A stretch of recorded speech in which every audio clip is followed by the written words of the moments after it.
Okay, good morning YouTube. काफ़ी time से कोई भी ब्लॉग में लेके नहीं आ पा रहा था यार। उसका एक बहुत बड़ा रीज़न है, बाइक ठीक नहीं थी।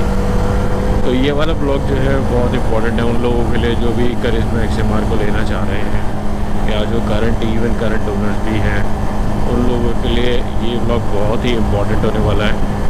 रीज़न बीइंग बिकॉज मेरी बाइक में एक प्रॉब्लम, अब मैं उसे छोटी प्रॉब्लम कहूँ या बड़ी प्रॉब्लम कहूँ, या आप लोग डिसाइड कर सकते हो, बट प्रॉब्लम मेरी बाइक में यह हुई कि बाइक स्टार्ट नहीं हो रही थी। और जैसे ही आप बाइक को स्टार्ट करोगे, बाइक स्टार्ट हो रही थी, बाइक स्टार्ट होती थी, जैसे ही बाइक स्टार्ट होती थी उसके तुरंत बाद एकदम स्टॉल हो जाती थी, मतलब बंद।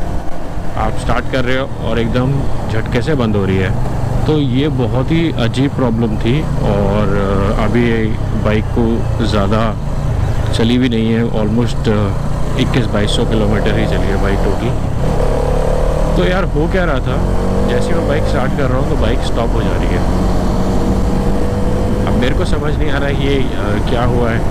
और ऐसा हो रहा था, आपको लग रहा था कि जो आपका फ्यूल है उसको प्रॉपरली वो पहुंच नहीं पा रहा और कट जा रहा है, बीच में ही फ्यूल कट रहा है एंड आपके पास कोई ऑप्शन ही नहीं है उस चीज़ को फिक्स करने का।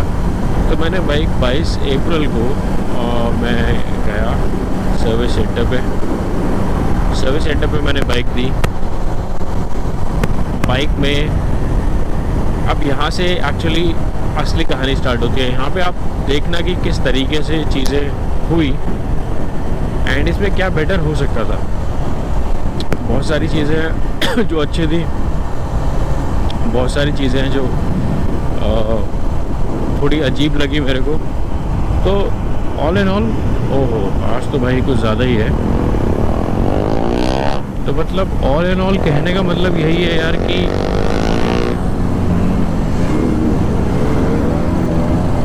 चीज़ें जो थी जिस हिसाब से हो सकती थी उस हिसाब से हुई नहीं। और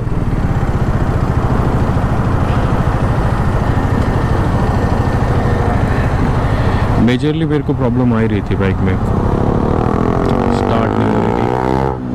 तो अब हुआ क्या, जब मैं सर्विस सेंटर पे ले गया इस बाइक को, सर्विस सेंटर पे बाइक ले जाने के बाद मैकेनिक ने इसको चेक करा, उसने देखा, उसने बोला कि सर हो सकता है ये प्रॉब्लम आपका जो कूलेंट है वो इसमें कम हो गया और may be because of that आपको ये प्रॉब्लम आ रही है। बट यार ऐसा कुछ था नहीं। उन्होंने कूलेंट पूरा चेंज करा एंड सेम बाइक में प्रॉब्लम आ रही है। उन्होंने बाइक को अपने सिस्टम में डायग्नोसिस के लिए प्लग इन करा, पर उससे कुछ भी पता नहीं चल रहा था। देन उन लोगों ने सोचा कि अब इसमें समझ नहीं आ रहा है लोगों क्या था। अब यहाँ पे उनका एक लिमिटेशन थी कि उसको, बिकॉज ये बाइक नई है और बहुत सारी चीज़ें जो हैं वो चीज़ इस्टेब्लिश नहीं हो पाई है इस बाइक के बारे में। तो ये एक रीज़न था जिसकी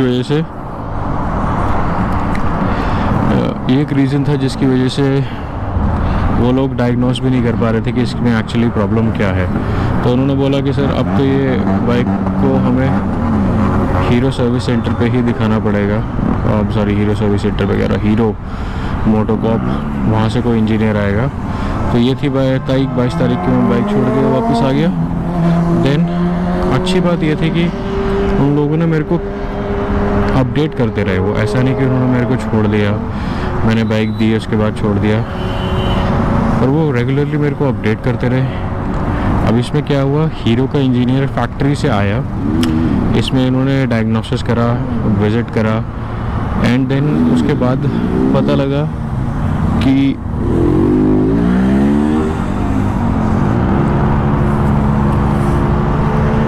ये इस्टेब्लिश हुआ कि इसकी जो थ्रॉटल बॉडी है एंड जो इसकी इग्निशन कॉइल होती है उसमें प्रॉब्लम है। उन लोगों ने थ्रॉटल बॉडी और इसकी इग्निशन कॉइल भी चेंज करी बट उसके चेंज करने से कोई फ़ायदा नहीं हुआ। नया इग्निशियल कॉइल, नई थ्रॉटल बॉडी डाल के देगी उन्होंने, ब्रांड न्यू, बट उससे भी कोई फ़ायदा नहीं हुआ। अब जब उससे कोई फ़ायदा नहीं हुआ, देन दे डायग्नोस्टिक फर्दर। तो अब उसमें पता क्या चला, इतना सब कुछ करने के बाद, कि इसका एक अडेप्टर होता है, और वो जो अडेप्टर है that is something which was faulty. अब वो अडेप्टर है, वो इसके इग्निशियल कॉइल और थ्रॉटल बॉडी के बीच में कहीं तो वो अडेप्टर लगता है, वो फॉल्टी था। तो 22 तारीख को मैंने bike the and it took me around more than a week for everything to get diagnosed और fixed, और ये सारी चीज़ें हुई। देन उसके बाद बाइक मेरे को मिली, बाइक में अब कोई प्रॉब्लम नहीं है। वो क्या रहा था कि जैसे अब मैंने बाइक ऑन है, अब इसको मैं अगर स्टार्ट करता हूँ, ये स्टार्ट हो गई, अब ये स्टार्ट रहेगी, कोई प्रॉब्लम नहीं है। बट जैसे ही, तब मैं एक वीडियो है मैंने बनाई थी उस समय की, मैं वो भी डाल दूँगा। तो जैसे ही मैं इसको स्टार्ट कर रहा था, वो तुरंत से स्टॉप हो जा रही थी। तो विच मीन्स जो उन लोगों ने इस्टेब्लिश करा वो बात बिल्कुल ठीक है। एंड अभी मेरे को बाइक में कोई प्रॉब्लम नहीं आ रही है, पर कुछ चीज़ें हैं जो, जैसे कि जब उन्होंने बाइक को फिट करा वापस से, कुछ चीज़ें जो उसकी टूट गई, जैसे कि यहाँ पे एक क्रैक आ गया है, ये क्रैक है। ये उन्होंने मेरे को जब बाइक दी, तो ये बहुत इम्पोर्टेंट है, जब भी आप कभी ऐसा हो जिसमें बाइक पूरा खोल दी जाए, तो उसमें आपको चेक करना है कि बॉडी पैनल्स ढंग से रीस्टोर हुए हैं कि नहीं हुए। देखो होता क्या है कि अगर अब ये सब चीज़ें नहीं ध्यान दोगे, तो वो लोग कभी भी इस चीज़ की रिस्पॉन्सिबिलिटी नहीं लेंगे। पर मैंने एक पैनल को चेक करा, एक पैनल को चेक करने के बाद तब मैंने देखा कि हाँ, ये जो पैनल है मैंने टूटा है। मैंने उनको बताया, उन्होंने बोला हाँ सर ये हमसे टूट गया और हम इसे रिप्लेस कर देंगे।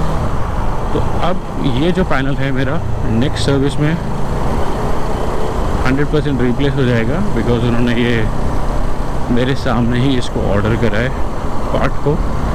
और जब भी मैं नेक्स्ट सर्विस पे इसके कराऊंगा तो ये राइट वाला जो पैनल है वो रिप्लेस हो जाएगा। बट अब इन सारी चीज़ों में अच्छी बात और बुरी बात क्या है, देखो यार, बहुत सारे लोग हैं जो कि मेरे को पता है जो बाइक लेंगे और वो बहुत जल्दी परेशान हो जाते हैं कुछ किसी भी चीज़ को लेके। मैंने जब ये बाइक ली थी तो मेरे को पता था कि इसमें प्रॉब्लम्स आ सकती है, बिकॉज़ ये नया प्रोडक्ट है और इसमें कोई ना कोई दिक्कत आ सकती है। तो मैं उस चीज़ के लिए काइंड ऑफ रेडी भी था कि अगर कोई प्रॉब्लम होगी तो मेरे को उतना पेशेंस रखना पड़ेगा, जिसकी वजह से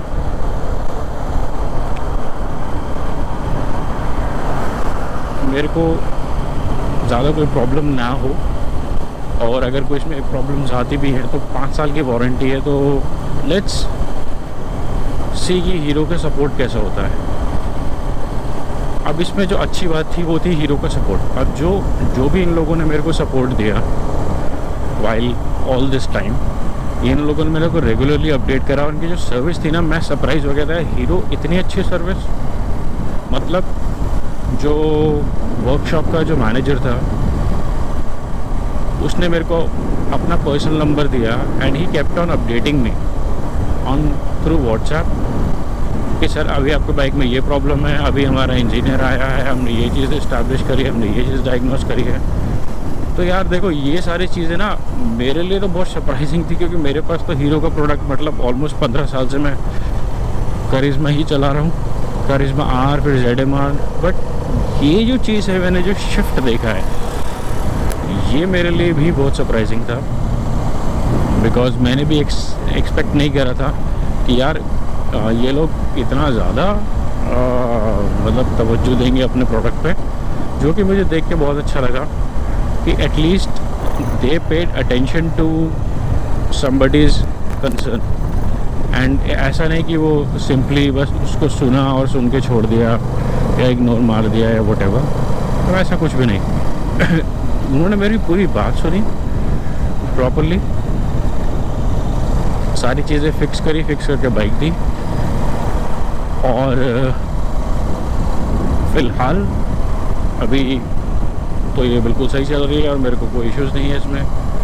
अगर कोई इश्यूज़ आएंगे तो ये स्टिल हाइपर केयर में चल रही है बाइक अभी। हाइपर केयर इज़ कि अगर कुछ भी चीज़ आती है तो मैं उनको बताऊंगा एंड वो चीज़ इस्टेब्लिश होगी, देन दे विल इमीडिएटली मेरे घर से भी पिक करके बाइक सर्विस सेंटर ले जाएंगे। तो ये सारी चीज़ें जो थी मैंने बिल्कुल एक्सपेक्ट करी ही नहीं थी कि मतलब यार ऐसा भी हो सकता है क्या, मतलब इज़ दैट रियल।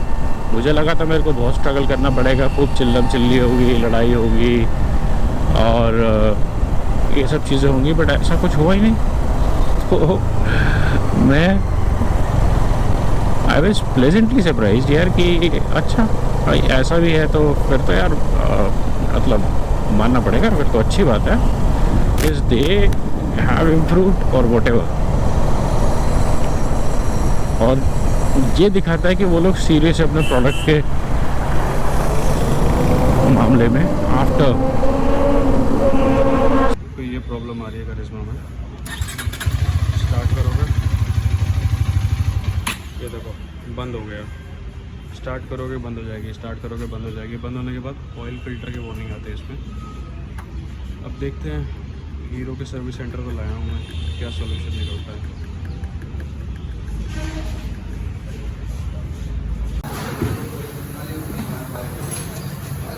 देखो भैया, इसका कूलेंट में प्रॉब्लम आई है करिश्मा एक्सएमआर में, और कूलेंट में तो पानी निकला है।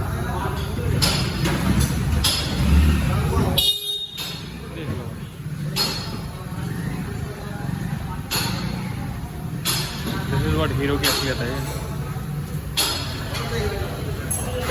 सेल सर्विस के पर्सपेक्टिव में और कस्टमर का जो एक्सपीरियंस है उसको लेते हुए। But on the flip side मेरे को क्या लगता है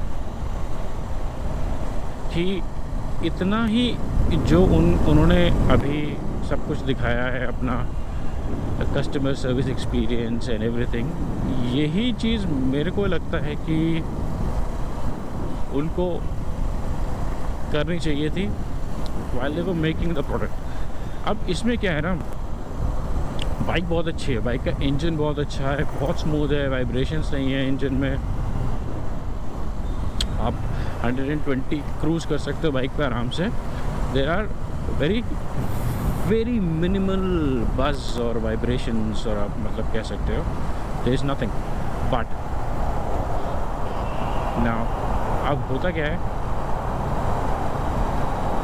ये सब तो हो गया, वो नहीं है उसमें, पर जब आपने बाइक बनाई है, जो उसकी क्वालिटी है ना यार, बाइक की जो मतलब क्वालिटी होनी चाहिए थी, वो क्वालिटी मेरे को नहीं लगता कि उस पर ये लोग इतना ज़्यादा कुछ फोकस कर पाए हैं। बिकॉज मेरे को लगता है कि इसके प्लास्टिक जो पार्ट्स हैं ना, वो भी कहीं ना कहीं बहुत हल्के हैं और वो ईजिली ब्रेक हो जाते हैं। जैसे कि ये वाला ब्रेक हो गया, अब ये ब्रेक होना नहीं चाहिए था बिकॉज इससे ब्रांड न्यू बाइक। अगर वो कोई फिट भी कर रहा है तो फिट करने में अगर ये ब्रेक हो रहा है तो आप समझ सकते हो कि मतलब हो सकता है इसमें मैकेनिक का भी फॉल्ट हो, बट मैकेनिक रोज़ बाइक खोलते हैं, रोज़ लगाते हैं, तो प्रॉब्लम मेरे को जो लगता है it's not related to mechanic. इसकी बॉडी के पार्ट ही बहुत हल्के हैं और वो इजीली ब्रेक हो जा रहे हैं, तो जैसा कि नहीं होना चाहिए पर हो रहे हैं, अभी हम क्या कर सकते हैं। तो ये सब चीज़ें देखते हुए मेरे को ये लगता है, अगर आप देखोगे बजाज ने अभी NS400 निकाला है, अब उसका प्राइस देखो यार, उन्होंने भी तो 1,85,000 एक शोरूम पे बाइक निकाला है ना। अभी उस बाइक को देखो आप और उस बाइक का प्राइस देखो आप, है कि नहीं। अरे वो भी तो कुछ उसकी क्वालिटी लेवल और इसकी क्वालिटी लेवल में 19-20 का फ़र्क नहीं है। मतलब आप लगाओ इसकी क्वालिटी में और जो मैंने सिर्फ बजाज की पल्सर NS 400 देखी है उसकी क्वालिटी में और इसकी क्वालिटी में कम से कम 17-20 का डिफरेंस है। और प्राइस देखो, ये कुछ 1,79,000 है एक शोरूम और 1,85,000 है। तो मतलब उन्होंने क्या करा कि 1,85,000 में सेम इंजन का निकालते हैं जो इंजन इतने टाइम से वो लोग यूज़ कर ही रहे हैं KTM में RC 390। अब वो इंजन तो रिटायर हो जाएगा क्योंकि वो 400 सीसी का नया LC इंजन आएगा उनके पास। तो उन्होंने क्या करा भाई, पल्सर 400 निकाल दो और एक ही तरीके से दो निशाने मारो। जैसे कि आपकी जो NS है वो आपको मैवरिक को भी टक्कर दे देगी और NS आपको करिश्मा XMR को भी टक्कर दे देगी। मतलब अब जो बंदा करिश्मा XMR लेने जाएगा वो करिश्मा XMR क्यों लेगा? तो बजाज के पल्सर NS 400 लेगा, उसमें सब कुछ है, ट्रैक्शन कंट्रोल है आपका, अपसाइड डाउन फोक्स है, मतलब गुडीज़ तो उसमें सारी है ना, every bells in whistle that you can think of. अब ना वो चलाने में कैसे है, because one of the reason कि मैंने KTM RC 390 या ड्यूक 390 मैंने इसलिए ली थी कि उस बिकॉज ऑफ द वाइब्रेशन जो यार 100 के ऊपर आती है ना, उन वाइब्रेशन के चलते हुए मैंने वो नहीं ली थी। तो मेरे को वो वाइब्रेशंस नहीं चाहिए थे, मैंने वो नहीं ली। जो 100 के ऊपर जो बस आता है, मैं आई अंडरस्टैंड कि वो एक तरह से तो अगर आप देखो तो वो 400 सीसी का सिंगल सिलेंडर इंजन है, वो उतना वाइब्रेशन इट्स नॉर्मल। बट जब आप टोरिंग पे जाते हो, काफ़ी लंबा चलाते हो, थोड़ा सा इरिटेटिंग हो जाता है। हाथ में जो है ना आपके बहुत ज़्यादा बस आ जाता है, झन करने लगते हैं हाथ। तो इस वजह से this was one of the reasons कि मैंने वो नहीं पिक करा। अब ये तो हुई बात देखने वाली कि वो कैसी होगी, बट जो उनकी क्वालिटी है यार, I am really impressed by what they have come with. इतना अच्छा प्रोडक्ट निकाला है उन्होंने एंड प्राइस इतना कम रखा है एंड देन सारी चीज़ें उसके अंदर एंड देन क्वालिटी भी अच्छी है। सो सब कुछ तो है। Problem with this bike is I feel is just it's just the build quality, not the mechanical quality.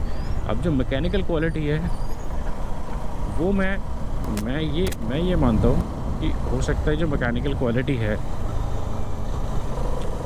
इसकी वो बहुत ज़्यादा बेटर है और हो सकता है कि उस और बाइक से भी बहुत ज़्यादा बेटर हो इसकी मैकेनिकल क्वालिटी। मेरे को इसकी mechanical quality, gear shift, engine smoothness, उन सब में कोई प्रॉब्लम नहीं आई।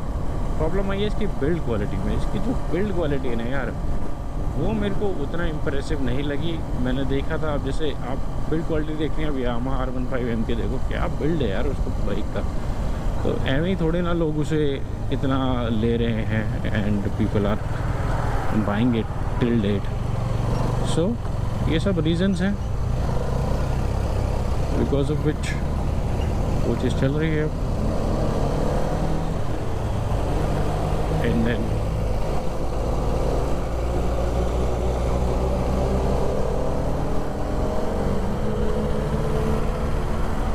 तो बस यही था यार। अब इसमें से आप लोगों को जो चीज़ नोटिस करनी चाहिए वो ये है कि अगर आप एक हीरो कोशिश कर रहा है कि वो सारे अपने एक्सपीरियंस जो रहे वो बिल्कुल एक जैसा रहे across cities Tier 1 Tier 2। But क्योंकि मैंने गुड़गांव से गाड़ी और ये बाइक परचेज़ करी है और उसी शोरूम के जस्ट सामने हीरो का फैक्ट्री है जहाँ से मैंने ये ली है, तो मेरा इशू रिजॉल्व हो गया विदाउट बहुत ज़्यादा ट्रबल्स, और आप बोल सकते हो चिल्लम चिल्ली और व्हाटएवर। बट ऐसा एक्सपीरियंस अगर हीरो सबके साथ कर दे तब तो फिर भाई मज़ा ही आ जाए, because that is what exactly people look for. कि चलो आपका प्रोडक्ट तो ले लिया है, अभी प्रोडक्ट आ गया है, अभी what now what. Right. So product लेने के बाद का जो एक्सपीरियंस होता है वो आपका मैटर करता है, और इस बात में I would give 10 out of 10 on to Hero, right. So 10 out of 10 to Hero. उनके आफ्टर सेल सपोर्ट में और आफ्टर सर्विस सपोर्ट, आप जो भी बोलना चाहो, वो मेरे को बहुत ही पसंद आया। एंड बस भाई आई मीन बाकी जो भी कोई अपडेट होगा छोटा मोटा वो मैं देता रहूँगा, बट मेजरली यही था। और हाँ, इस वीडियो के साथ मैं वो वीडियो लगा दूँगा जो आपको जो बाइक में प्रॉब्लम आ रही थी, स्टार्ट नहीं हो रही थी, वो वाला वीडियो भी लगा दूँगा।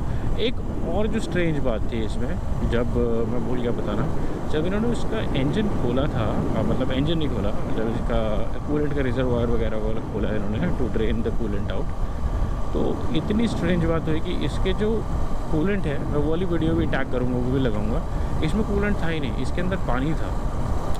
अब वो मेरे से पूछते सर आपने इसमें पानी कहाँ क्यों डाला? मैंने कहा भाई मैं पानी क्यों डालूँगा, इट्स मेरी तो नई मशीन है, मैं कल का बच्चा तो हूँ नहीं जिसको पता नहीं कि कूलेंट और पानी में डिफरेंस क्या होता है। हालांकि होता वो भी पानी ही है, बट स्टिल। तो मतलब ये जो बदमाशी थी, ये जो चीज़ थी, ये उनको भी नहीं पता। मैंने उनसे पूछा कि भाई ये कैसे हो सकता है, हाउ इज़ इट पॉसिबल कि मेरी बाइक के अंदर कूलेंट की जगह पानी निकल रहा है। तो उन्होंने बोला कि हो सकता है सर पीछे से किसी ने कोई शरारत करी है, when this bike was not delivered, तब किसी ने कोई शरारत करी है।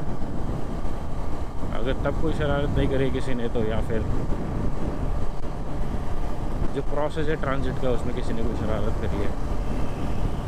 बिकॉज ऐसा तो नहीं हो सकता कि आप यार नई मोटरसाइकिल लेने जाओ और देन उसके अंदर आप खुद ही, आपको लग रहा है कि बाइक हीट हो रही थी, आपने कूलेंट की जगह पानी डाल दिया उसमें। ऐसा आप वर्स्ट केस सिनेरियो में कर सकते हो, बिकॉज गाड़ी में भी अगर गाड़ी बहुत हीट हो जाती है and if you are out, if you are not maintaining your car well, तो उसमें भी यही होता है कि यार आपका पास कूलेंट नहीं है, तो then for the time being you can put water will work as well. For a brief moment it will work, but it's not something which is going to work always. तो मेरा बस यही कहना है यार कि हैप्पी विद द परचेज। ये मेरा एक्सपीरियंस था जो मैं शेयर करना चाहता था।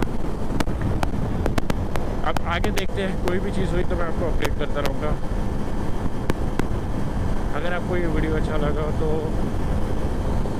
Share some love, inform some likes and comment, और अंटिल नेक्स्ट टाइम हम लोग मिलते हैं। Thank you so much for watching. Have a great day.